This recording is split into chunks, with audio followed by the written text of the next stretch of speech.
Right. Dottie's not the star of the show today, and you're in charge of the show, Ben. So you get to decide. Ooh, what direction you hmm go in. So take it away, my friend.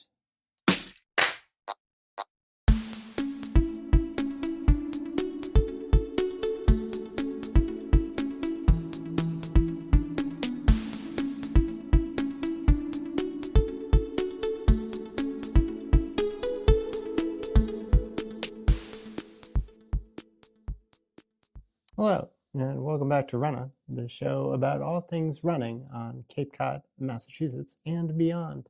How'd I do, Daniel? You tell me in the comments. Today, well. we're talking about your race.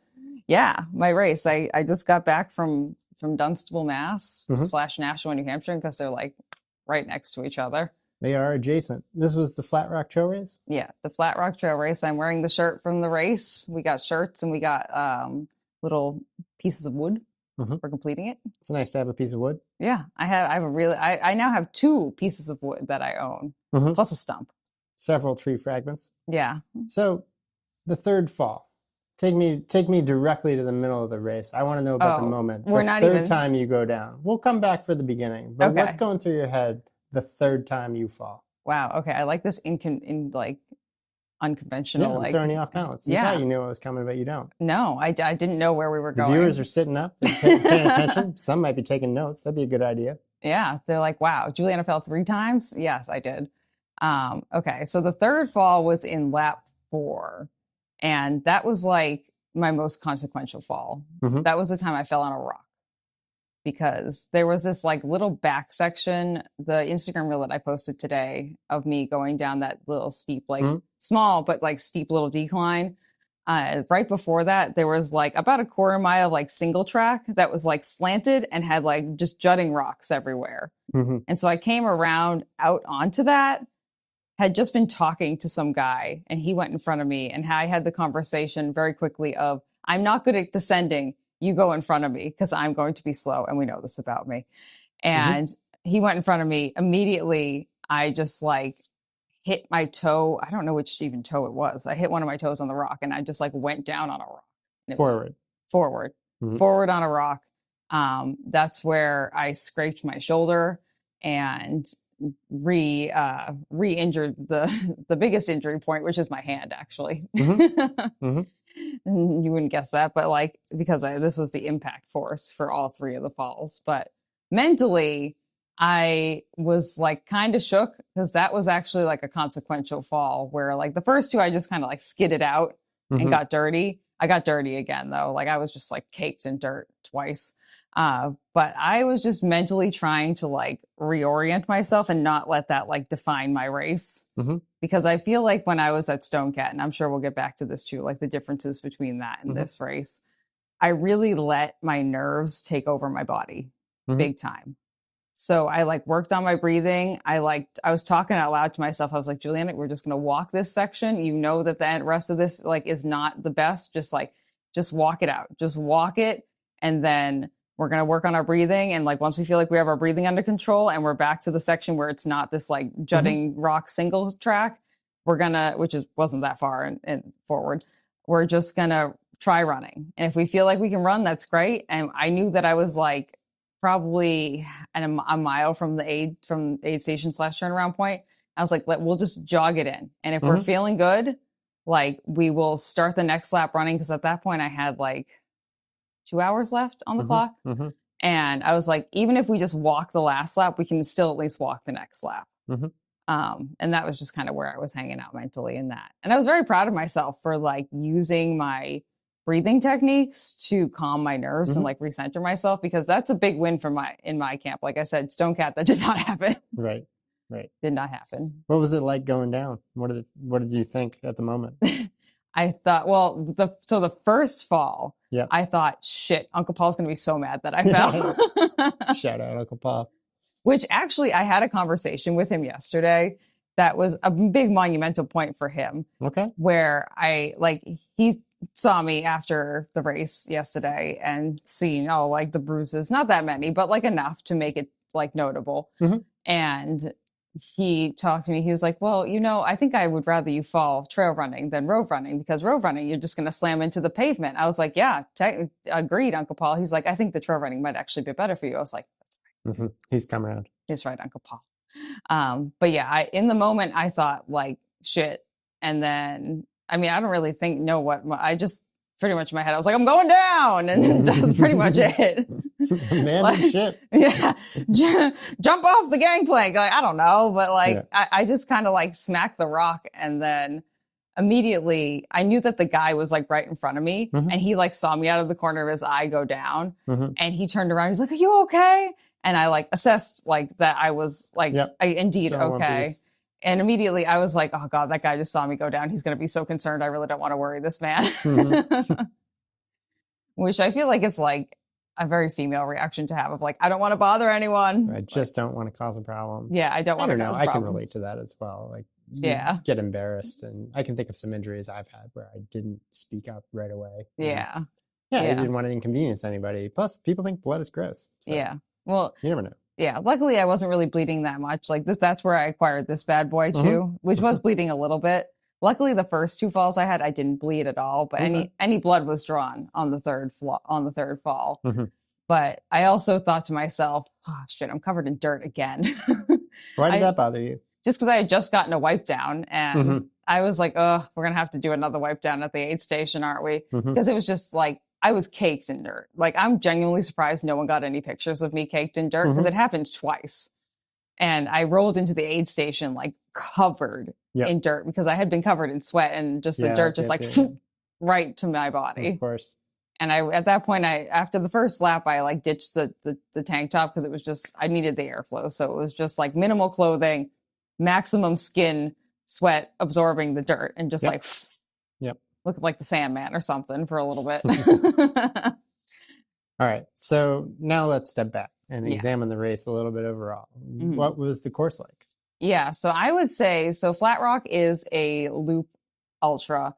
It's 6 hours, or you can do the 5 miler, which the loop is 5 miles. So you can either choose to do one, which I think there were only like 25 people a part of that. And then there were 65 people, which I think 65 slots allotted. And I think 64 people actually ran the race, which is a pretty like good show up rate. Like that's pretty good. I also know there was a wait list too. So maybe that's part of the equation why everyone showed up, but 65 people running the 6 hour. And I would say like the beginning section, like the first like half miles, like, and the last half mile that you're running is like very flat. That's that video I sent you on Friday of that path that just looked like very established, because that's the part that everyone goes in and out of. Beyond that, I would say like, I'm thinking like comparatively to Stone Cat, I don't think it was any, like it seemed pretty similar, to be honest. Like there were I would say a pretty good amount of rocks and roots. Okay. There were some pretty substantial like up and downs. Like each loop had about 600 feet of elevation gain. And I know I got the video of me going up like the biggest steep incline where I implemented my Benzamore power hiking skills, Hands on quads, going up the hill. Yeah. That was like, you know me, like I'll run up a hill if I can, but there was no way you were going the same speed if you were running up that hill versus it was like a grade that was like this big. I was like, yeah, no, we're not doing that. We're not. Yeah, the classic rule is if you can see the top, you run. If you can't see the top, you don't run. Yeah. I mean, it wasn't that big of a hill, I would say. Like maybe it took me like a minute to get up the hill, minute or two possibly, but it was definitely substantial enough where you were not, there's no way you could run up that thing. You'd be going the same pace as if you were walking. So we just kind of were like, yeah, everyone was walking. I didn't see a single person trying to run up that hill. So that was kind of that. But there was some substantial ups and downs, some pretty like rocky sections. We were going over a couple of like, probably like colonial walls that were built around farms and things like that. Just kind of traversing. We had like there was a couple stream crossings that were part of this, just like really small ones. But only one of them actually had water in it.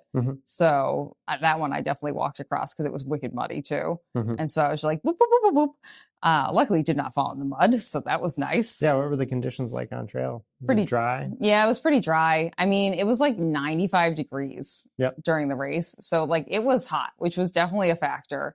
It's in pretty this hot race. for early June. Yeah. Yeah. I mean, luckily, most of the race is in the woods. So there were a couple of sections where you were like in an open field. Hmm. Like we were like roasty toasting, like Yeah. straight up roasting, because there was no breeze coming through in that sections either. But I would say in the woods, probably closer to like 85, maybe. Hmm. That would be my estimate, but like substantially warm, Yep. substantially warm. And yeah, the course itself was very dry.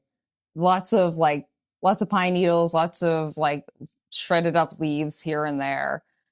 Easy, very easy to follow, very well marked, extremely well marked. Hmm. It was a bunch of like, you kind of did like 3 circular loops, like you would go out on the in and out on the same road. So more of a clover leaf. Yeah, it kind of did look like a clover leaf. You do one loop and then you pass each other. It was really nice though, because you were constantly overlapping with other people. Yep. And I will say, like, Rob, the director, I got to meet him for the first time. I've interacted with him previously, but got to actually meet him, and he was extremely kind. And every single person that I interacted with was so nice. Like, we were all cheering for each other, being like, "You looking strong!" Like, it was a good race for me to be like like, I don't feel like it was an overwhelming number of people. I feel like for you with White Lake Ultras having a more concentrated loop, that feels like it would get like, and I think more participants, probably more than 65, I would imagine. Certainly more than 65. Yeah. So I feel like you would like this loop a little bit better, Ben, because there's like, we're spread out a little bit more. For the most part, I was running by myself. I did hook up with this one guy who was also listening to EDM music while we were running, and we were talking about our preferences. I was like, sick, man. And we had a nice time talking about that. But largely, I was by myself the entire time, which was fine, because then like passing people, yelling at people, and then we go in and out of the main aid station, which was just in a parking lot. And then there was a secondary unmanned aid station at the middle point with like a porta potty and like ice water and non-ice water. So, yeah, it was a very nice course. It was definitely a little bit challenging. I'm proud of myself for getting through it in the way that I did. And I think like compared to Stone Cat in the fall, I think it was the same difficulty level, to be 100% honest. Just scale 1 to 5. What would 5 be, like a Jigga Johnson level? Sure. Okay. I give it like a 2.5. Okay. Like a 2.5 to a 3, depending on like the weather conditions. So a substantial challenge, not something you'd sign up for casually, but something that's maybe accessible to people in the early stages of trail running. I would say like maybe not make this your very first trail race unless you were planning on like hiking the majority of it, just because there were like a lot of sections that had a lot of jutting rocks, and there were a lot of substantial downhills that were like just rocks. Yep. So like you really had to watch your footing in a lot of the sections. Sounds like a very New England trail. Yeah, I mean, it pretty much was. Like, I mean, Stone Cat was the same way too. It was just like very New England trail. And yeah, there were certain sections where that were definitely like super runnable, and there were definitely certain sections that were just like not. So, but nothing to the scale of like a mountain ultra in any capacity. But yeah, New England trails, take it or leave it, approach with caution. And probably a good time to mention to benefit the Humane Society of Greater Nashua as well. Yeah, the Humane Society of Greater Nashua. Presumably we're saving some pups and kitties. Yeah, actually. So one of the things that Rob, the race director, did, which I think I might like take this and like modify it for what the Cape Cod Trail Race is doing. Someone donated 3 separate, like a bunny, a kitty, and a dog, like stuffed animals, and he hid them throughout the course. I didn't see them, but I really wasn't looking. I was mostly looking at my feet. But but he did hide them throughout the course because someone donated them, and like the greater, it's on the back of my shirt. I'll put it up on the screen, friends. Their logo for the Humane Society has a cat, a dog, and a bunny. So it was a cute little like added thing. There were a lot of like cute little things that he did that were like little things that I'm like, oh, okay, those things that I could definitely implement in my own version at the trail race. But yeah, it definitely went to a good cause. They did a little speech at the beginning, like very brief, just like thanking everyone. And yeah, I think that like, I'm pretty sure like most of the funds went to that. So a good cause. We like saving the animals. Yes. All right. So let's frame a little bit about you as a racer going into this. This has been a big year in a couple different ways for you. I think I may be fudging the date details a little bit, but my understanding is you're coming into this year with a bit of a diagnosis, and you're also coming in with a bit of a training strategy. And so I want to set up first the diagnosis and maybe talk a little bit about that. And then let's pivot over to how you've approached training, because I know that you've done some pretty serious work. Yeah. I mean, and I've dragged you along with me, Ben. So this is how you know. Dragged is, yes. Anyways. Told you, Ben, we're going to the gym because we're going to be strong bitches. That's right. Here we are at the gym. So I have Ehlers-Danlos, which was a newer diagnosis, probably like officially diagnosed in like, I think February or March. Suspected I had it over a year ago. Really can kind of like mentally and physically confirmed in for myself in the fall, kind of like following StoneCat. Sure. And that is kind of one of the things that really like made me think like, oh shit, like this is like something that I'm dealing with. And so I got that diagnosis. Ehlers-Danlos is a connective tissue disorder. If you've been on this channel before, you've seen some of the videos I've made about it, but essentially what it means is that your ligaments and your tendons and some of your other body parts are more lax than like your average elephants. And for me, that kind of manifests in a few different ways. The major ways that affect my running are the flexibility of the tendons and the ligaments, like in my hips combined. And specifically, we're talking about over flexibility, right? Yeah, they're like way too stretchy. So you've like stretched out the rubber band too many times and it's like flappy at this point. And so a lot of times that leads to like really like joint things like falling out of the joints and or like stiffness in the joint because the muscle is like trying to overcompensate for the ligaments and the tendons. Interesting. And like then other things will like get set off because like the hip will fall out of the joint and then something over on the other side of my body will be like, we need to keep that in. And then I'll get like a weird little injury because of that. So there's an odd set of compensatory mechanisms which fire off because the tendon portion of the muscle is too loose. Yeah. So the muscle might actually be too contracted, but the tendon is too loose. Yeah. It's counterintuitive. Thanks for spelling that out. Yeah. And for me too, I have hip dysplasia, which just means the ball and the socket of the joint don't fit together properly. So that then even makes it worse because the joint doesn't want to fit together properly. And then the part of what's keeping it inside the joint is not working properly. And so the ligaments are like, whoop, and the muscles are like, no. And then I'm trying to fight that. And so, so there's just a lot of moving parts. And that's a newer diagnosis. That's something that like you and I have talked about. I've always seen a lot of like medical professionals for. It's still like a work in progress. I've really only been at the physical therapy side of like addressing this, like specifically knowing what it is since like March, pretty much. And it's mid-June right now for reference. Yeah. So is that March, April, May, just like 4 months, maybe give or take, probably 3 to 4 months. I've really been at this and I feel like I've seen a lot of progress, which is great. Like my pain has gone down. I feel like I've like largely negated a lot of what I like to call spaghetti leg. Sure. Which is when the joint kind of falls out of the hip. And you've been describing spaghetti leg for years. Yeah. That symptom was on your radar maybe 2-3 years ago. Even. Yeah. You just didn't have a place to put it. Yeah. I saw a lot of different medical professionals and all of them were like, well, we don't know what it is. And then I saw. That's helpful. Yeah, always helpful. You know, you love when you like drive all the way into Boston, spend your whole day and they're like, well, we can't help you. And you're like, that's great. But then saw the doctor now, Dr. Elson, who I see for my EDS related concerns, who's a sports physiatrist, and also Trish Megan, who is a physical therapist in Rhode Island who specializes in working with EDS. Both independently, they told me the same thing pretty much. I implemented those things and have seen like significant gains in like my ability to negate this. So yeah, and StoneCat, for those who haven't seen, was a race you participated in, about a year ago? It was November. So it was like 7-8 months. Only November? Yeah. Man, this year is dragging. I think because you're in baby no man's land now too, Ben. Yeah, well, we'll have the infinite in hand soon. T-minus like 2 days, pretty much. Yeah, which is wild. Yeah, your dad. Pivoting back to the subject at hand, StoneCat, would we describe that as a train wreck? I would describe that as a train wreck. Right. So another looped course at a similar latitude, very similar terrain, and a lot of ups and downs. Challenging course by all reports, but I think not an insane course. No.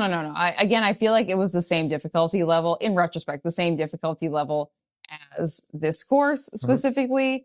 It's just like where my body was at physically and where my brain was at physically. It was like way, way, way harder for like November Juliana. How many falls in StoneCat? 6. 6 falls in how many hours?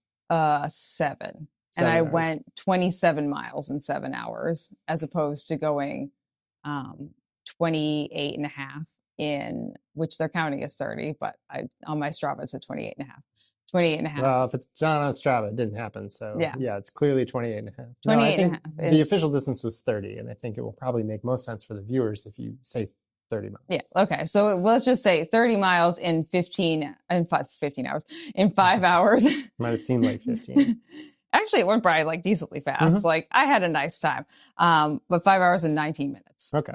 So like, so there's measurable improvement in a couple different ways. You fell less, you ran more. I went further and faster in a further in a shorter time frame. And fell less. And like I feel like I was a lot more stable on my feet when I was moving too, which is great. And I like we talked about a minute ago, like when I fell at Stonecat, I let that rattle me. Like it rattled me to my core. And that was like half the reason I just like couldn't stop falling, I think. Like I think a lot of the falling is like mechanical, like, and you and I have talked about this and we'll probably talk more in a few minutes, but like there's definitely some mechanical things happening within my body, but there's also a lot of like mental things happening. Sure. And I think anyone can probably identify with this. Like if you get shaken, you're probably like, even like you, Ben, big old strong Ben over here.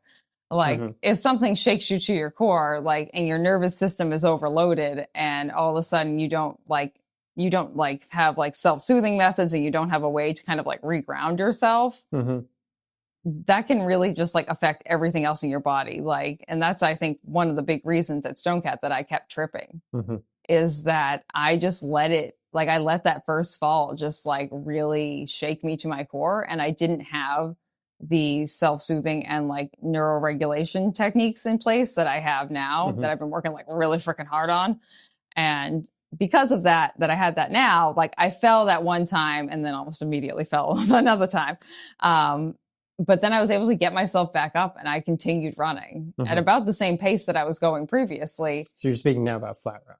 Yeah, Flat Rock, yeah. So take me to let's go linearly through the falls, and not to make the whole race about the falls, but it is kind of one of the major subjects we're talking about today. So take me through the first 2 falls. Yeah, so I was on lap 3. I was about halfway through lap 3. And so you made it almost halfway through the race. Yeah. As you ran it. With no falls. Yeah, and I will say like laps 1 and 2, like I was just floating. Like I had like a real nice time. Like I was like really surprised at how good I felt. I was like, wow, this is great. I'm having a nice time. I'm like, I feel like I'm an official trail runner now. Like, look at me. I haven't tripped on anything yet. And like, and not like jinxing myself, but me just being like self-soothing and being like accepting. I've also been working too on like mentally accepting the fact that I am going to fall and just being like, it's going to happen, Juliana, just accept it and just keep moving. Like it's a part of trail running. And that's part of like my mental strategy that I've been working on for like the last like 3 or 4 months too. But, floated through laps 1 and 2, just had like a nice time, really enjoying it. We got to lap 3 and like, I started to feel a little bit thirsty. I had been drinking a little bit, but not like a ton. Okay. And like, in retrospect, I think that's when I need to start fueling and like mostly hydrating. And how much would you say you drank by that point? Maybe like one of my water bottles. So like 12, 14 ounces, somewhere in that frame of reference. Okay. So you ran a significant distance, maybe about a half marathon. Yeah. With having like drunk. Not that much fluid. Okay. Not that much fluid. I was drinking, I had some salt too. And I had like, the electrolytes in my drink. So I was taking in salt, I was taking in some carbs, I was taking in, but just like not that much. Low amounts of liquids, low amounts of salt and nutrients. Okay. I think I was just feeling good. And I was just like having a nice time. Yep. And I had stopped to pee a couple of times. And I think I realized in lap 3 that like, I didn't really have to pee anymore. And normally if I'm hydrating properly, I'm peeing like once an hour. Yep. Like that's a normal rate for me. I'll stop and I'll like take a pee somewhere. Luckily there were porta potties spread out enough where I just used the porta potties this time, not taking a pee in the woods this time specifically. And did you feel that urination was happening according to that 1 hour, or were you actually noticing it sooner? The first 2 laps, it felt like pretty like normal for me. Like I was in my normal rhythm. The 3rd lap after I fell, I kind of like was like, oh, I don't really have to go to the bathroom. Yeah. And then at that point I was between the aid station in the middle and the finish aid station. So I made like the mental note. I was like, Julia, when you get to the next aid station, like at the finish start line, you need to like get some fluids in you. Yeah. Like you absolutely, and I need to like also possibly work on like, I didn't feel like my body was overheating, but it felt warm outside. And so I was like, let's get some cold water. Let's get some ice. I think it would be interesting if you can splice it into this video to see a little bit of what your heart rate data was doing at that point. Yeah. Because on a hot day, what we should see is a slow drift upwards over time. Yeah. So maybe for me, it often starts at like 140 and goes to 165. And if I'm running faster than that, I'm doing a different thing. But if you're dehydrated, I think what we would expect to see is a slow decrease in heart rate.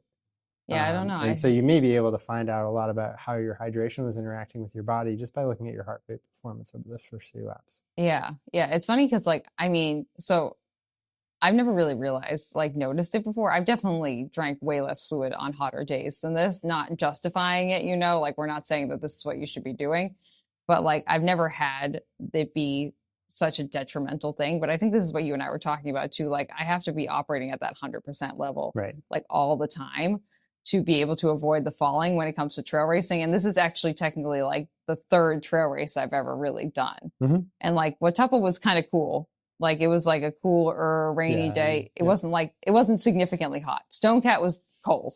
Like it was like 20 degrees when we started. Like it was not warm. So like the sweating rate was like not significant. Whereas this one, and I think especially too, because I had ditched the tank top like one lap in, I was sweating a lot more than I realized, and it was just evaporating. Yeah. And I just like, because it wasn't getting like caught on a shirt or something like that, I wasn't clocking it as much. So, and it was like significantly hot. Like when we were in the sun, it was like a solid 95 degrees. Yeah. So like, it wasn't just like borderline hot. It was like hot. Right. So basically what we set up is like an underfueling, underhydration condition, which then due to the Ehlers-Danlos results in a series of pretty significant falls right away after that happens, versus somebody without that condition might just notice, I don't feel so great. Maybe I'm taking the effort down. They might start walking. Yeah. I think it's because like when I'm running now, like I'm thinking about every single step that I take. Like I'd like to get to a point where I'm not like, I'm trying to build up the muscle memory for that and trying to build up the muscle strength for that. And like, hopefully work with my PTs and stuff that I can like, it becomes like autopilot at some point. My goal is like a year from now. Well, actually a year from like March. So next March, to have like a lot of the things that I've started working on be like autopilot things, because I worked on them so much. And I can feel that it's starting to be a thing. Like the breathing is getting better. The fact that like my body automatically, when I fell, was like I started taking breaths the way I've been practicing. And like, I had these like mantras. So it's starting. And like, I just need like a whole year of practice to get to the point where like it becomes autopilot. And that's kind of the goal. But yeah, I like, for me, thinking about every step, I think just that like small lack of hydration made it so like the wires in my brain were like just almost not touching anymore. Sure. And so like I lost that edge of being able to keep my hip, like being able to think about that. And then like that, I think just that lack of like consciousness over my foot placement just like made it so like I was dropping my toes more. I was picking up my feet enough, and just like caught my toe just enough to just like kind of slide out. Yeah. So those first two falls, it sounds like you're sliding out with your feet in front of you. Yeah.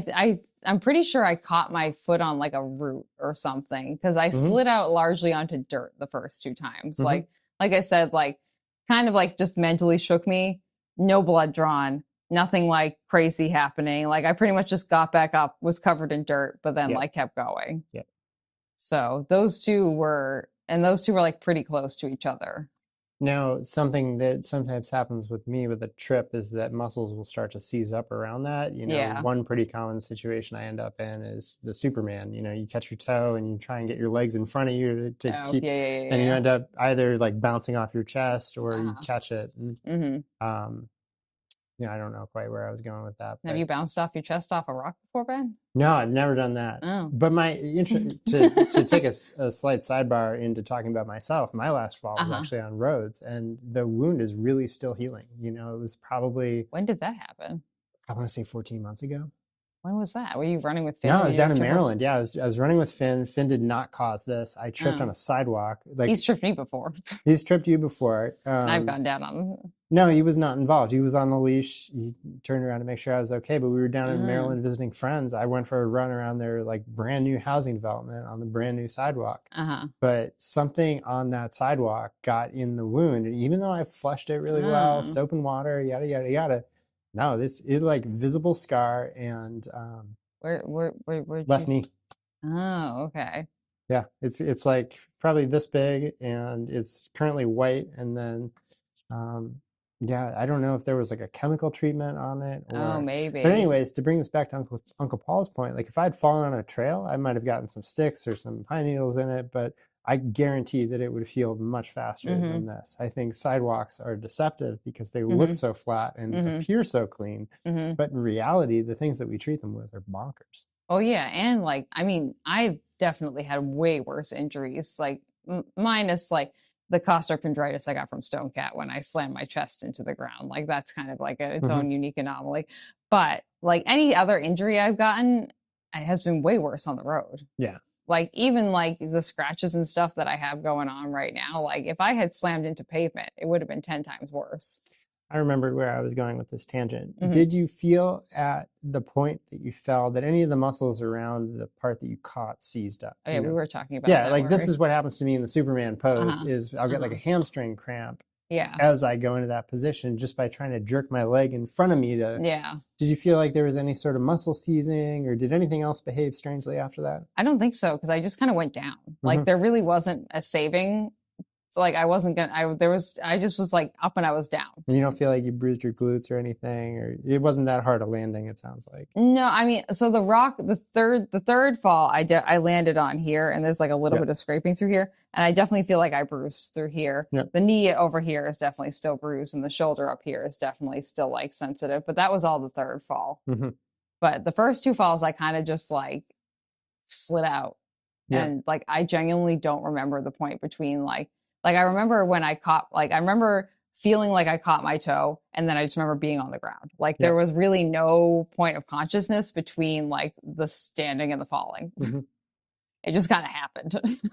Okay. So I guess what I'm trying to tease apart is this isn't like a cascade where your body gets beat up for the first two falls and that causes the third fall. These seem like three independent events where perhaps the same overarching symptoms cause each of the three falls.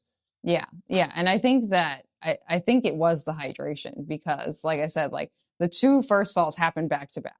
Right. I then made the conscious choice after like I fall and then like maybe like 2 minutes later, I fall the second time in lap 3. Yeah. And then about like a mile later, I'm at the aid station. I have the conscious like decision that I am going to like start hydrating more. And that like, I'm not only going to just stop at one of the aid stations to get water, like I'm going to make sure I drink all my water in my fluids and everything and like get whatever I need at the aid station and then rehydrate again at the second aid station as well too.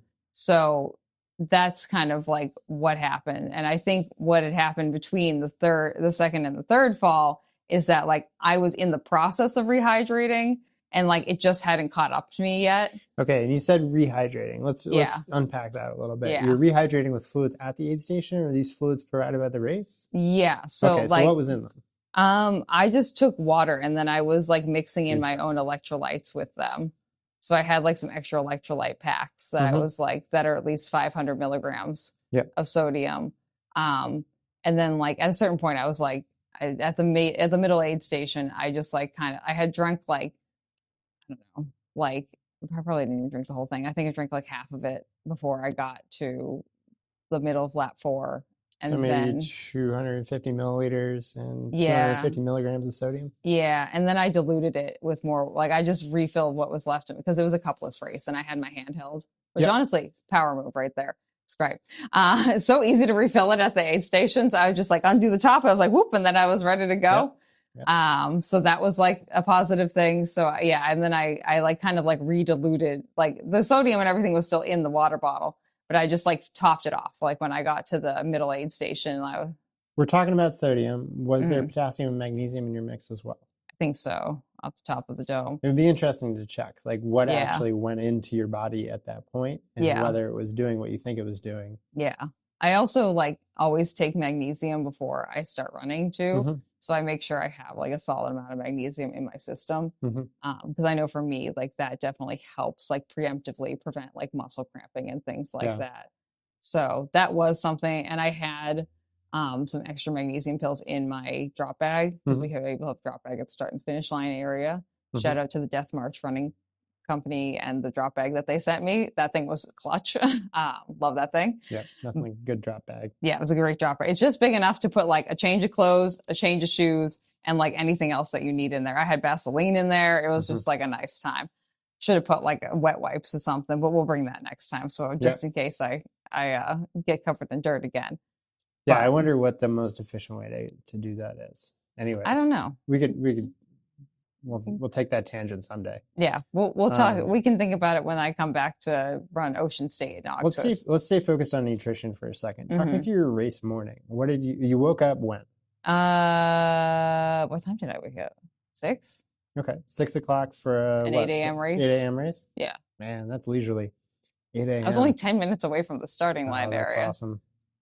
Yeah, that's nice. Yeah, there's nothing like a leisurely race morning.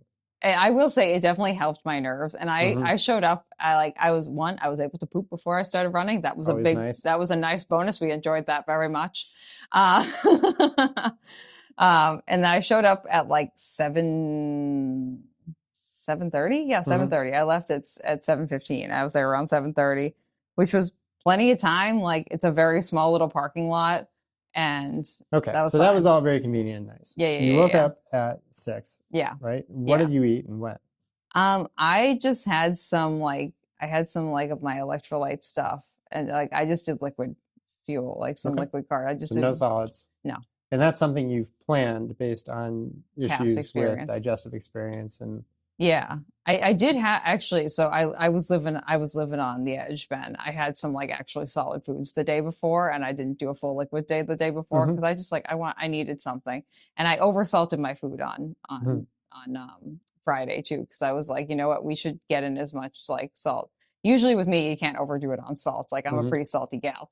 So and the reason you're paying so much attention to this is not just personal preference. It's that you've got some things going on with your intestines as well. Is this part of the EDS or is this something a little bit different? It's related. I have a hypermobile colon, which is part of the reason I had to get like and not as much of it as you used to have. Yeah, no, I'm missing 6 inches of it. Yep. So, and a little bit of my small intestine too. Right. So there are some medical reasons to be concerned about what solid foods are going into your system before racing. Yeah. And I've had like a fair number of like colon blockages in the past, even recently, like it just happens periodically. Yeah. And that's kind of my goal is to not have that happen during a race. Weirdly enough. So I didn't have any GI issues at all. Like not a single one. No, and I will say. Is that suspicious or is that? No, because like recently, I will say like with the breathing I've been doing, like with the specific like breathing patterns I've been working on, I haven't had like any GI issues like on my runs recently, which is confidence building. Yeah, which is great. And I guess like one of like the parasympathetic nerve is what is this thing? What your parasympathetic nerve? You're this nerve you do, Dad? Oh, you could tell me anything. Yeah, that nerve that's in your neck that people wear those little like nerve stimulators vagus? For. There you go. Yeah. There's a second vagus nerve that like lives like under your GI tract and your pelvis. Okay. And if that's one of like the regulation points too. Which might be why in the past it was like so easily triggered, Okay. But I haven't really had that many GI issues recently, like knock on wood, but I didn't have not a single problem. I even pooped properly after the race, which was great. That was a nice time too. Did you feel like you were able to meet your caloric needs? You're a registered nutritionist also. Yes. Is that what we're calling it? Dietitian. Registered dietitian. Yes, RD. So you're professionally qualified to be making these choices about yourself also. Yeah. So I think it would just be interesting for people if you were able to kind of eliminate some of those lines of thinking. Like if I'm listening to you, I'm like, wow, shouldn't eat any solid foods the day before? That's nuts. Yeah. Like no, you have a theory based in some expertise. Yeah. Yeah. I also know my own colon like very well. And we've been together for 33 years, one of the longest relationships I've ever been in. But Yeah, I mean, I feel like I didn't have any GI distress, which was fantastic. Which honestly, like, I was like slightly suspicious given the hydration side of things. Surprised that I didn't, but like I feel like I met my caloric needs. Like I was like doing like a fair. I don't know genuinely I do not know exactly how many carbs I consumed. Like I these might be interesting numbers to find. Yeah, because I was doing that, and I had some ginger chews that I was also like sucking on to. Again, just kind of like during the race, definitely only taking in fluids. Yep. And like non-solids, and like I count like the candies that you're not like chewing. Sure, if it's dissolving in your mouth, you might as well call it. Yeah, it's essentially a liquid. So just like pocketing those bad boys and just like kind of having them in my mouth as I'm going.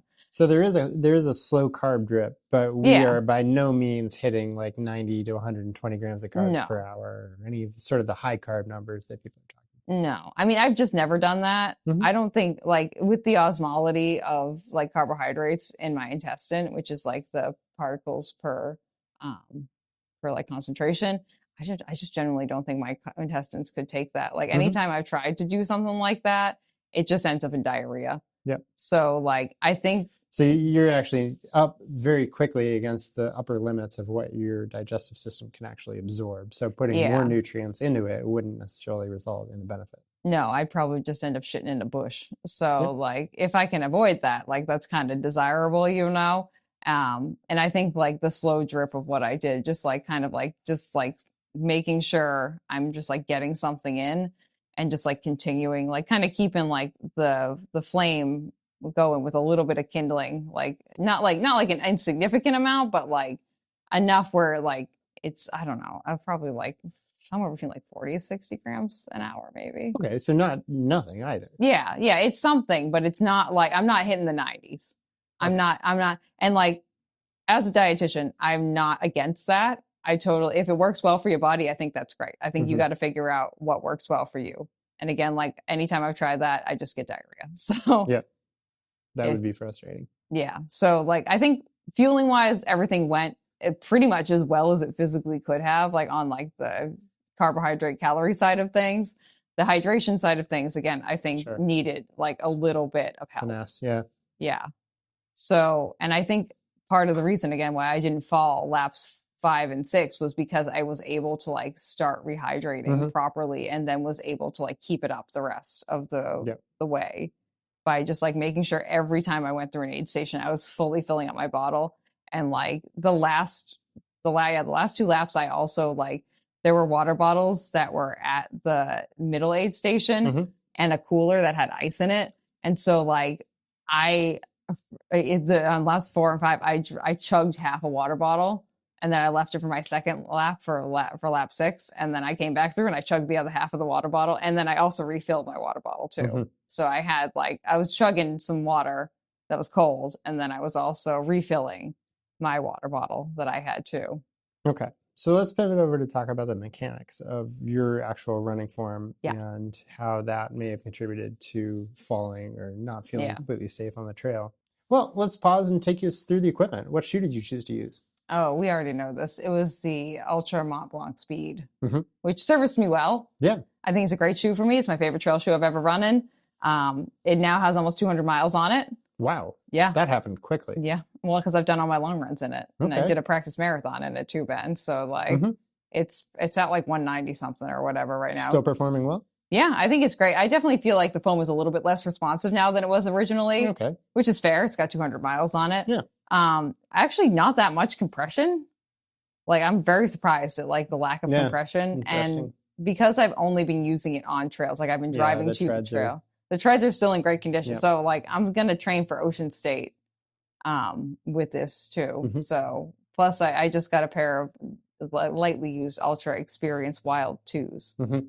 So we're going to try throwing those into the rotation too. See what we think. And I got the Ultra Timp Boa. Interesting. I've wondered about that one a lot. I kind of like the boa thing. I also remembered what we were talking about before I asked you that question, which is we were talking about the mechanics of your running stride. Oh, yeah, we were, weren't we? I think this would be a good place to actually splice in the video maybe while we're talking and let people watch you actually run down the hill. Do we have that capability? Yeah, I will put in right here now the video of me running down the hill, and also possibly me running up a hill, and then me like running in the distance, because there was a lovely gentleman on a mountain bike who, out of his own volition, has a YouTube channel and decided that he was going to video the whole, like a giant chunk of the race, which citizen journalism. I love it. Yeah, I mean, it was great. And like you and I talked about, Ben, I was very impressed by the amount of just like videos and pictures that were taken at such a small race with only like 90 people. We had like 3 photographers too. And as I found out with White Lake, it can be really good to have pictures of yourself taken over time, not just sort of the glamour shots of you in a particularly wild position, but you know, actually showing your body's breakdown over the course of the race. For diagnostic purposes, I don't think there's anything better. And I think if you're a race director, like that's something that's really valuable to participants, is to be able to go back and say, okay, here I was at hour 1, 2, 3, 4, 5, 6, 7, 8, and so on. And how did my body change over time? It's also, I thought, useful to see you in the context of other runners. And I hope that one of the videos that you're going to put in there is that starting line, because you'll see that like you have a distinctive stride. And we've known this for a while. But I think we're beginning to unpack the actual flavor of what that stride is and what's causing it. But all around you, there were interesting techniques. Oh, yeah. I mean, like we had a good combination of people like walking, hiking, running. But like I would say like half the field was like running consistently. Half of we were kind of like walking, which like all valid ways of getting through the course. We love all of it, you know? But yeah, no, I have a very distinctive stride. We know this already. People like can spot me from across town. And they also think I'm moving faster than I am, especially your neighbors. They think I run faster than you. Yeah, my neighbors do have a sort of fascination with that. Anyways. I will say, I don't think they're going to watch this. But. No, probably not. But for my own like sake, it's very funny that you and I run together, but they still think I'm running faster than you, even though we're running directly next to each other. So the weirdness of like just body mechanics and stuff. I will say, like with my stride, one of the things that I noticed from the pictures is like how good my posture is. Like I am like fucking stick straight when now that I've been running, and like my back is not curved back at all. Like even the pictures that they got of me, like especially the one of me going over the bridge, that's my favorite picture, that is now my phone background. Like I have like near perfect posture in that picture. And I know because I like not wearing the tank top, it's not the first lap. So there's some kind of, even if it's minor fatigue, there's some kind of fatigue in that, coming from me in that picture. But I have like spot on posture. Like it's like, which for me is a huge improvement. You're talking about actual like spinal position in space. Yeah, which is something I've really been working on too. Like really, really just trying to like, you and I both been working on our posture, but like getting my like shoulders square, arms back, like making sure, because like part of the thing with EDS is like having like an is it anterior, having a pelvic tilt that's like kind of back, and like making your back like more of an S shape, which is something I've dealt with since I was like 3 or 4 years old. I had to do PT when I was a kid because my back, and they almost put me in a back brace because my back was just so like curved out with like your stomach sticking out and like all these things, and having, instead of your pelvis being like this, it's like curved backward, like your tailbone's kind of sticking out a little bit. I'll try and find a picture of it for you guys. It's like a scientific one. But that is something that I've really been trying to work on. So for me to see what I actually look like from the side, when again, like pretty much like unfiltered, because I'm just wearing a sports bra and shorts and I can see like my whole back, like that's a huge win for me. Sure. Like that's a humongous win to know that my posture has been, like all the mental and physical work I've been putting into that is like paying off. Like I call that a win. All right. I'm not going to disagree with you. But I have 2 points that I noticed watching these videos. One is something that you and I have talked about, dorsiflexion, which is the word I found out for your feet. Basically, I think like at this point, all right, so everybody knows about me slicing through shoes on sides. Everybody knows about you slicing through shoes, but what am I trying to say? I don't know, Ben. Heel striking. Heel striking. We've been fed a lot of this heel striking is bad. And so there's a lot of emphasis on hitting maybe in the midfoot forward in your foot strike. You definitely hit in the midfoot forward. But as we can see in the video, you're often slicing in on the toes. Yeah, I'm slicing on like the side of my toes, but I'm like a mostly toes gal. Right. You're a mostly toes gal. So in the context of a trip situation, I wonder about that. Yeah. And I also wonder about there's a video of you going up the hill, right? Yeah. Your legs are quite far apart. And something I noticed is that your hips are very flexible relative to your foot strike. And something that I wonder about is it's very difficult to practice running up hills here on Cape Cod. Yeah. Are you getting a hip lock? Like, are you actually transferring motion from your feet all the way through your body? Or are your hips riding on top of that motion a little bit? I think my hips are riding on top of that motion. I think so too. It was a leading question. But those are kind of the two things that I would see as being related to what you've described the symptoms of EDS being. Yeah. I think my feet are making contact, and then like because they are like this kind of bows out. Like, so we have that contact point, and then this will bow out, and then the hips just kind of like whoop, whoop, whoop, whoop, whoop. And like you can see that my core is actually pretty stable. Like my shoulders aren't really going anywhere.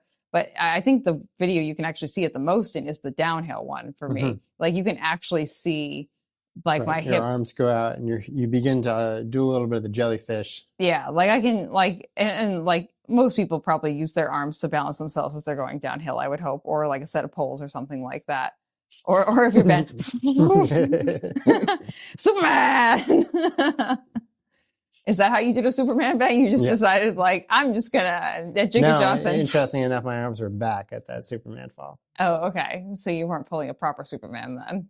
No, it was more of like, let's call it the F-16. I think that's a pretty fast way to get down the hill at Jiggy Johnson. What's the plane with the swing wings? I don't freaking know. We'll look it all up later. Anyways, there used to be a plane where the wings swung out. I don't think they have it anymore, but that's how I felt when I was falling.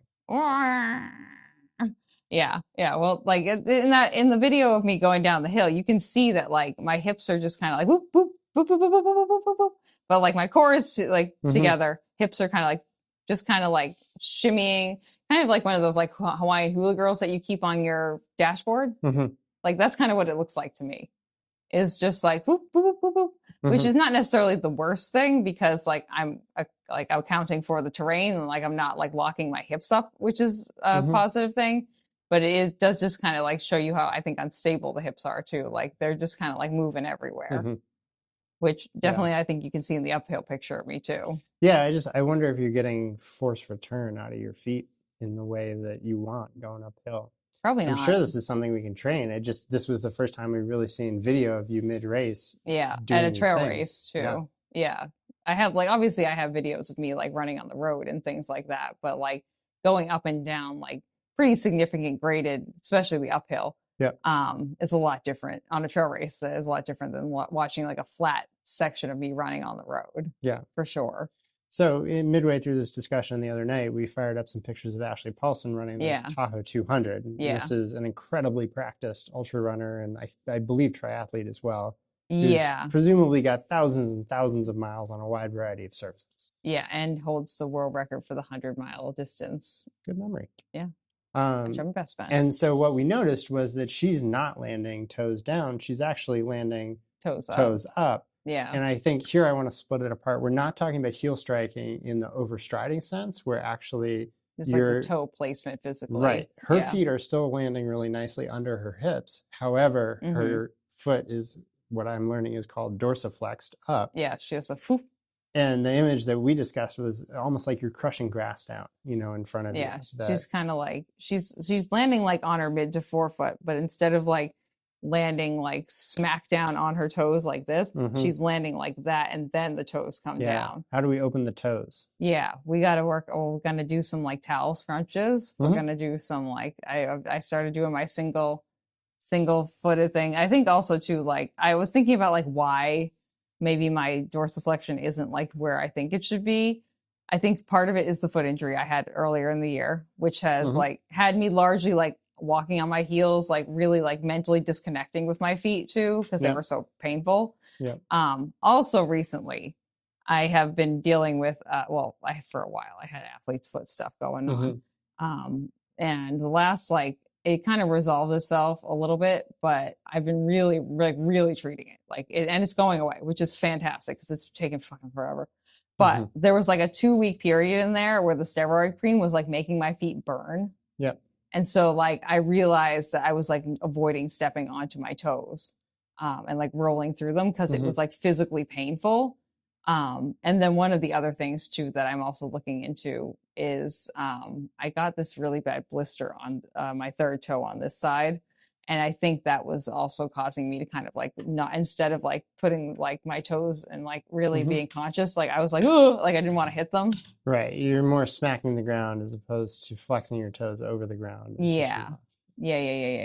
So the combination of like the steroid cream causing some pain, the combination of the blister during the race, which I taped my toes.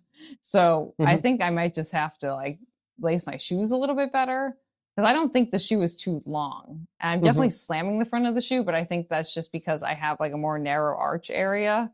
And like, I think maybe I need to do that like runner's knot thing on these shoes if I'm doing a lot of like up, down, up, down, up, down. Insoles? So, I don't think so, because the insoles I've tried the insoles before. I have them in my shoes right now for walking, and I really like them for walking because I use my heel when I walk. But because I don't really use my heel when I'm running, I've noticed that they just kind of fuck up my foot strike and make me make even more of like a this. Sure, they push you too far out. Yeah. So I think honestly it's going to be a combination of, I'm going to be looking into some toe socks. Okay. See if they help or not. Yeah. That's a pretty like low investment thing where like there's not really a consequence of wearing toe socks, you know? And then working on relacing my shoes. Yep. So, because I was thinking, I was like, are the shoes too big? Because like I'm wearing a 9.5, which is like a 41 European, which is my standardized size. But I think it's just too like not locked in enough in the midfoot. So we just got to work on that. Yeah, we just got to work on that. So okay. So it sounds like we've got a pretty good strategy going forward to Ocean State. How many weeks do you have until that race? It's in August, so like 9, 2.5 months.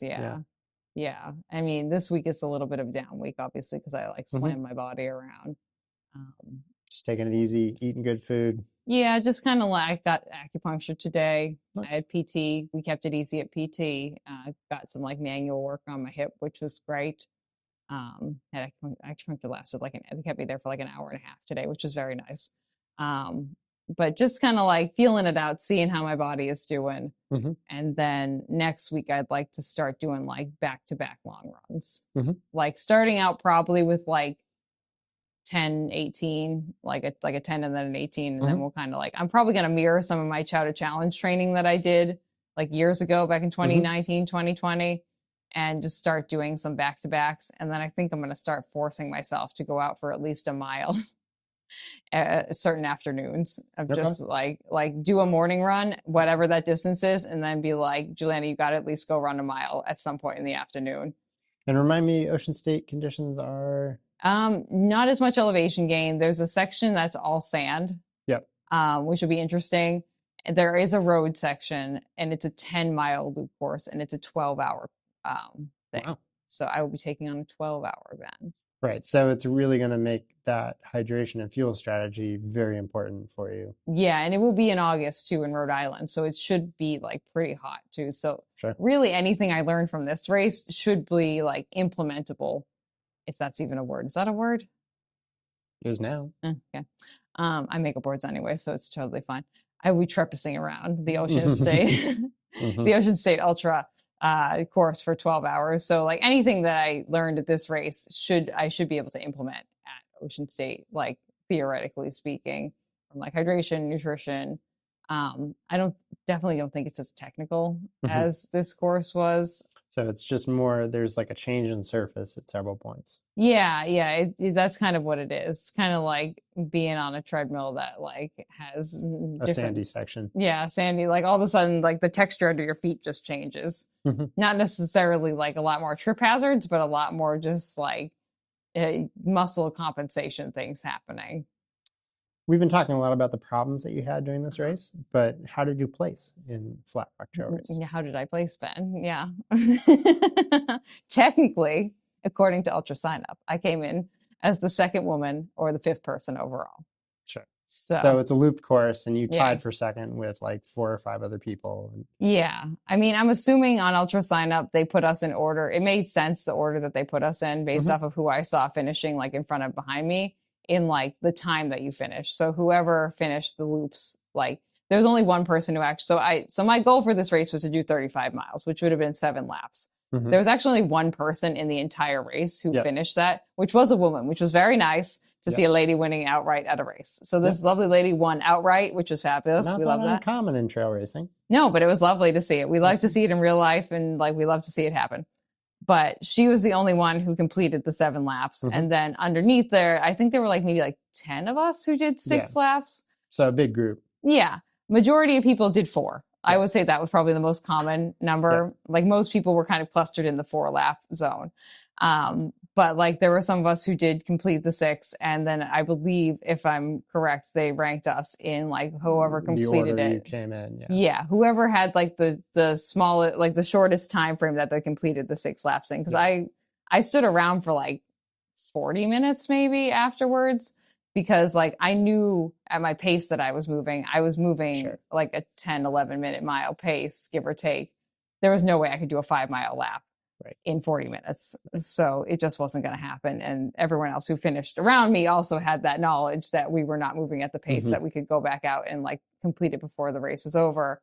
And we just all stayed to cheer for everyone else to come in, which was very nice. Very kind environment. Everyone was very nice. But yeah, technically I was 2nd woman, 5th overall.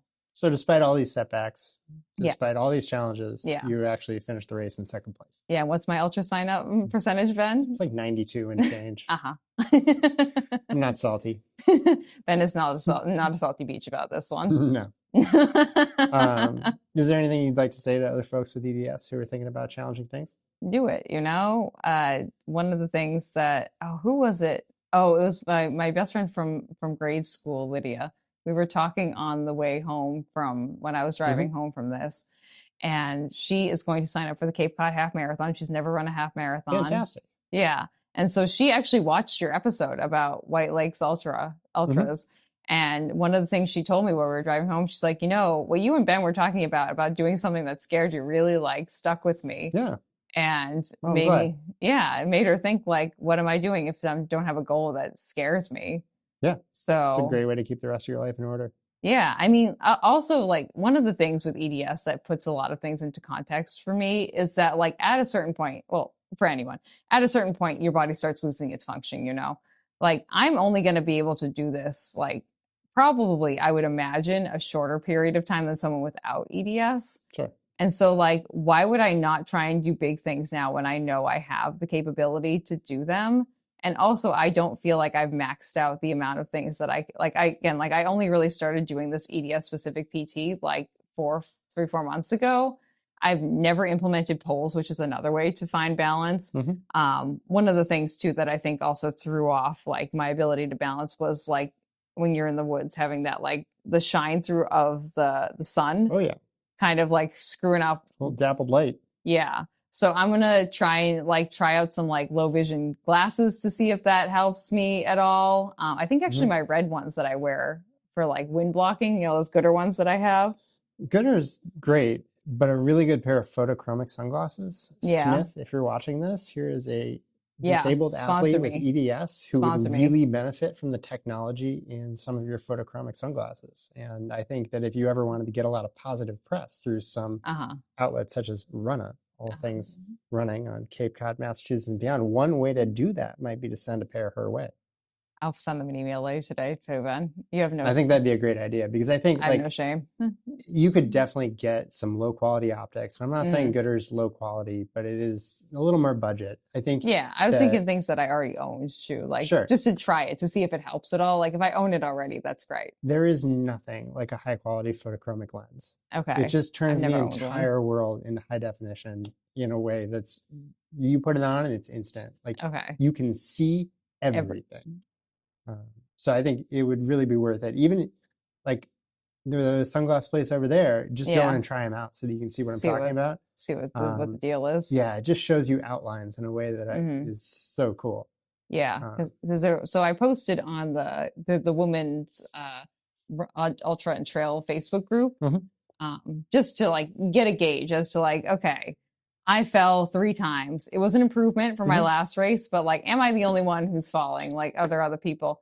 Overwhelmingly, many people commented and were like, Juliana, we all fall. Like, this counts as trail kisses, I love it. I've been kissed many times by the trail on Saturday.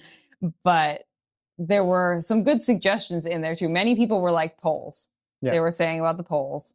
I run with poles. I love it. Yeah, which for me, I'm like, is it 1,000 more ways to die? Is it 1,000 more ways to not die? It will introduce one way to stay safe and 1,000 more ways to die. Yeah. See, that's my question. But I think at some point I will be implementing the poles. Yep. Maybe Ocean State is where we start, because like I know at Ocean State I will be like power walking for good portions of it. So like that's totally fine. Maybe we implement the poles there.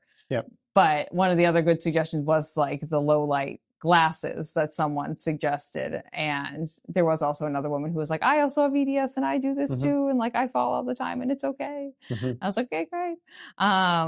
So there's many things that I have not implemented yet that I could try and implement and see if they do make any kind of choice. I also will be pursuing, there's a physical therapy practice in Rhode Island that specifically deals with EDS people and does like really comprehensive, like 5-hour assessments on people.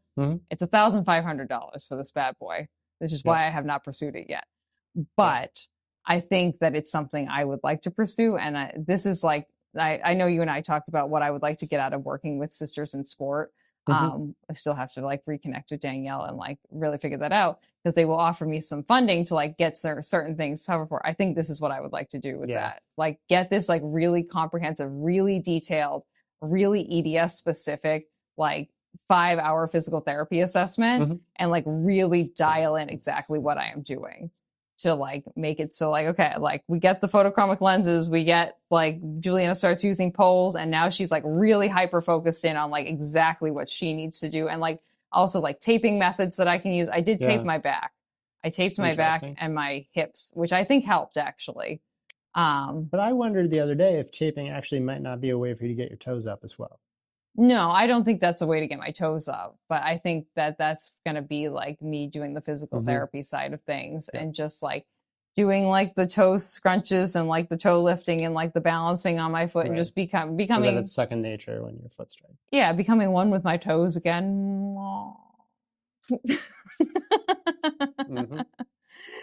So me and my toes are going to become friends again. But yeah, I think that, and then also maybe just like making so I hopefully if I can prevent some of the blistering situation from happening quite as quickly, so that way I'm not trying to like get off of them because they're in pain because of the blistering.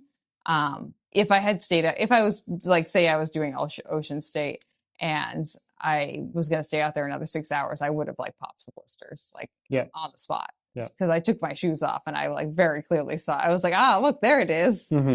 That's what's been bothering me. Yeah. Luckily, only one small balloon. So, but enough where it was like bothering me. So I was like, But there are plenty of things that I think that like you and I have discussed that I can implement and like we'll continue to implement. And then hopefully we'll keep that 92% ultra sign up ranking. Yeah. Or maybe even grow it. Maybe. I feel like I have enough potential. Like, I feel like given the fact that I don't feel like I'm operating 100%, I mean, no one really ever is, but like, I still have a lot of potential to like grow into. Like, I feel like I've made a lot of positive progress since StoneCat.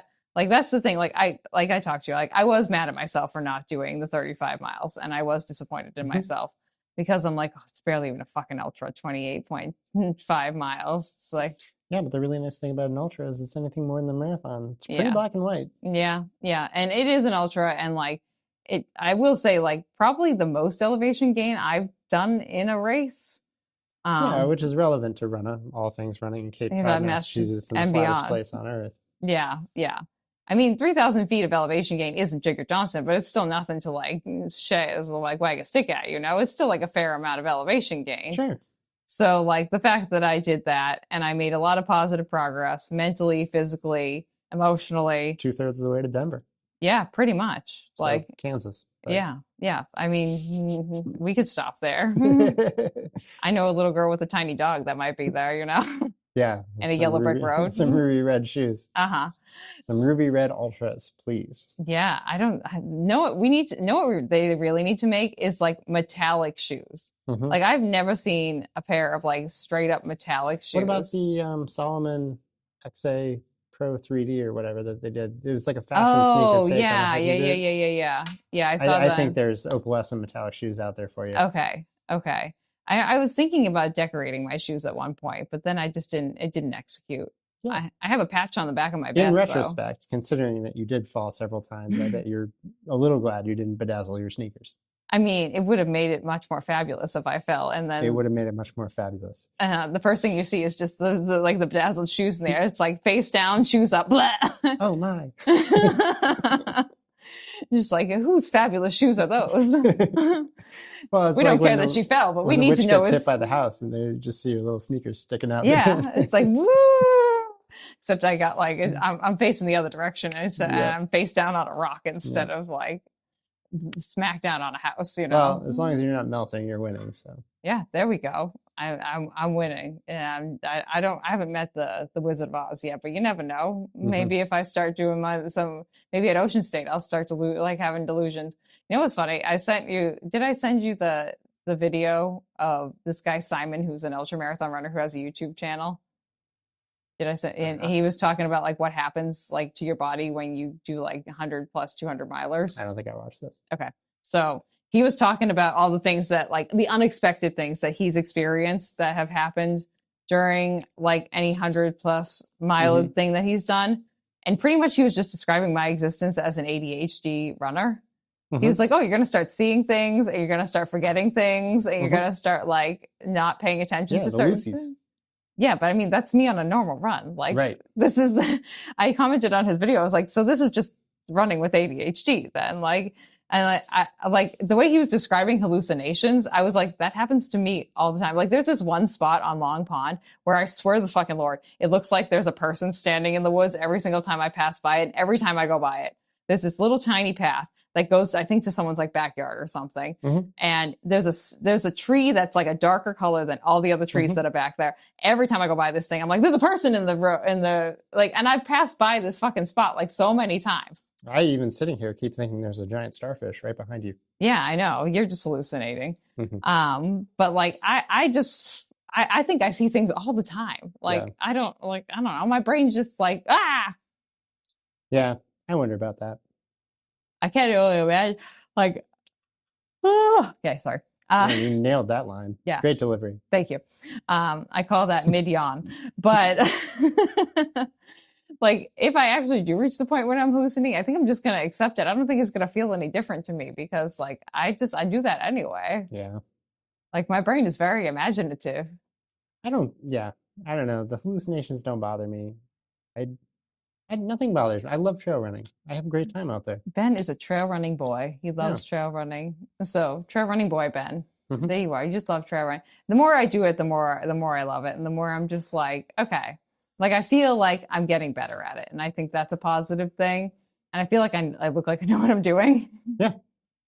Like people are like, oh yeah, there's Juliana. Like internally, I'm like, I have no idea what, like, you know how like that internal voice is just like, what the fuck are you doing? You have no idea what you're doing. And then I look at my ultra sign up percentage and I say, wow, that bitch knows what she's doing. And on that note, perhaps it's time to end. Yeah, that's the end. Are we going to end this with anything, Ben? We already talked about the shoe that I chose. Do you want to end it with anything else? No, I think we've covered it. No. We'll see you next time. That's it. And we'll see you next time on Runnah. Yeah, we'll see you. All things running Cape Cod, Massachusetts, and beyond. I like how you take that, Daniel. I like how you ended it with the introduction. Daniel was very, very, very critical. He's like, you should tell Ben he's not good at the introduction. Yeah.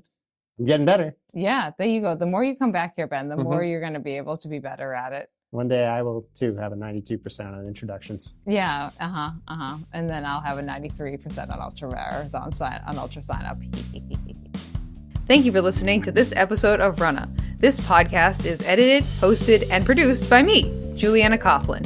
Brought to you in part by the Falmouth Running Club and the Falmouth Community TV station. If you'd like to connect with us, you can find us on Instagram and on TikTok at RunnahPod. And you can send us an email at runnahpod@gmail.com. And our original theme music was brought to you by the one and the only wonderful Jeffrey Hutton. And keep up the great work. I'm proud of you. Yeah. I just realized you had a new phone, Ben. You told me you got a new phone, but I'm like, wow, Ben's got a new phone. I cooked my old one. Yeah, that's what you said. Yeah, it turns out you can't get water inside it. It really doesn't operate well. It's so weird seeing that you have a blue phone and not a red phone now. I know. I tried to buy a red phone, but they don't make them for this phone.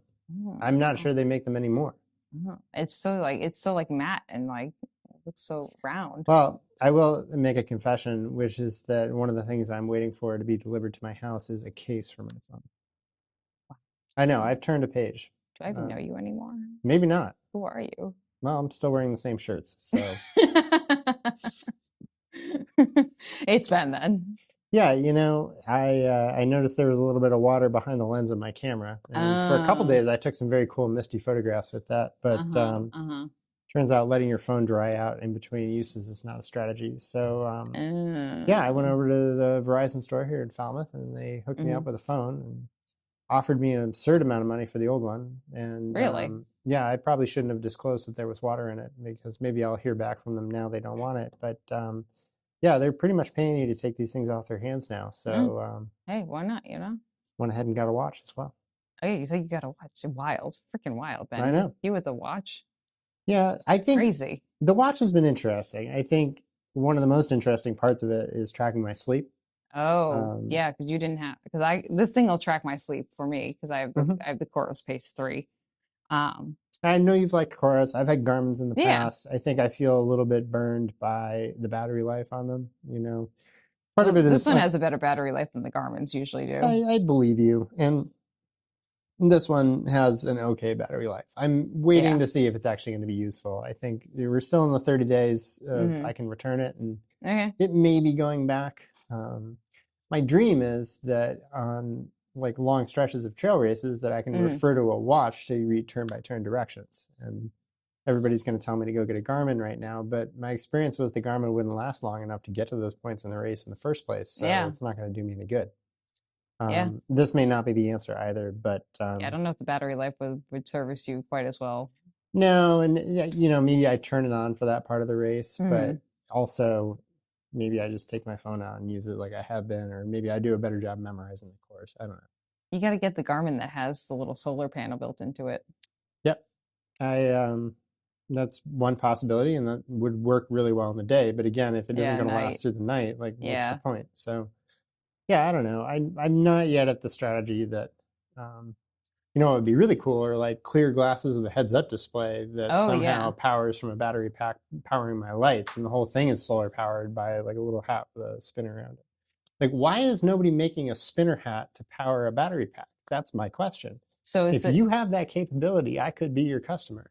So would it be wind power then? Yes, absolutely. Okay, I didn't know. Well, you said solar pack, so I didn't know if there was also a solar. Like, are we putting a solar panel like on the back of your head, and then we have the wind thing generating? So you have a double. I think that is the way to go. I think it looks a little bit like a cowboy hat, and I think that it has at least one propeller. Yeah. Like those hats that you see with the beanies. The little dunce, or like and I think as you're running or as the wind blows, maybe there's a little weather vane that spins so it's the right direction. I think we're inventing this on the fly, but anyone could tell us this is a really feasible idea. I think you can do it. Yeah. So as you're running, maybe there's wind, or maybe you're just going quickly and your little propeller's spinning. It's charging your batteries. Yeah. And I think, why not have a solar panel? Yeah, I mean, like, this feels like the perfect like thing to implement at like any of those Arizona races where you're like out in the desert, like especially like the big, like I'm thinking like Cocodona, like where you're like by yourself for like. Why have we not seen this in Western states? I don't know. We have Nike shirts with the arms cut up and the holes in them, but nobody's running a solar powered beanie cap. Oh, you got to talk to Nike then, I guess. Well, presumably they'll watch this and learn. Yeah, I mean, take note, Nike humans, whatever. Where's the Nike headquarters? I don't know where it is. Ooh, New Balance is in Boston. Saucony is in Portland. Brooks is in where? Puma's in Boston. Puma's in Boston, yeah. Seattle. If you know the location of the Nike headquarters and you have a direct line to their design department, I want you to get in touch with me and I'll tell you how to do this idea. Oregon? Could be. Yeah, maybe. Oregon's a nice spot. Wonderful red wine. Oh, okay. Willamette Valley is just probably the best Pinot Noir in the United States. Wow, that's a bold statement to be saying, Ben. I know, but I've tested a lot of it, and I'm pretty sure. And you are a bold man now. You have a phone with a potential case and an Apple Watch. Yep. And we're going to have another invention. We're gonna have like fast onion. You can have a self-blooming blooming onion down to fast shot of fast onion. And then look, they can give me credit for this or not. Like I want the product badly enough that I'm willing to just put this out there into the universe. I think we could just make it. I don't have that expertise. You have a 3D printer. I don't think I'm going to be able to 3D print a solar panel. Yeah, but you can 3D print a propeller. Fair. Right. All right, get Nike, on it, Ben. If you ask nicely, I will 3D print the propellers for you. Okay. You're welcome. Okay.